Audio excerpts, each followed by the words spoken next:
Hello family. सकाळी सकाळी उठून बसली होती विंडोमध्ये जरा बाहेरचा नजारा बघत. बघून मनाला शांती जरा या धावपळीच्या जगातून. आणि ढकलून ढकलून ह्या माणसाला पाठवत होते जिमला. बघा कसा रागात जातोय. जातच नाही, ऐकतच नाही माझं. काय करावं समजत नाही. नाश्त्यासाठी मी बनवलं होतं आज चहा, ब्रेड आणि बटर. आणि चहा प्यायल्यावर जी मनाला शांती भेटते ना, आहाहा! अमृततुल्य. आणि जसा बायका साड्या घेण्यासाठी नवऱ्याला मस्का लावतात तसाच मी ते ब्रेडला मस्का लावत होते खाण्यासाठी. कधीपासून ह्या माणसाला म्हणते, तुझे जुने कपडे कपाटातून काढ, कपाट रिकामी कर. पण हा माणूस काय माझ्या तावडीत सापडत नाही. आज भेटला होता तर सगळे जुने कपडे मी रिकामी केले कपाटातून.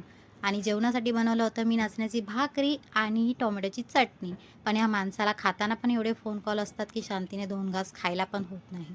नंतर बसली होती पुन्हा एकदा कपाट रिकामी करून आणि माझ्या सगळ्या साड्या काढून विचार करत काय करू. त्यातच मला मिळाला एक नवीन टॉप, ज्याला बघून झाली होती मी खूप खुश. असतं ना, आपल्या मनाला चांगलं वाटतं ना. आणि अशा मी सगळ्या साड्या लावल्या होत्या. टाटा, बाय.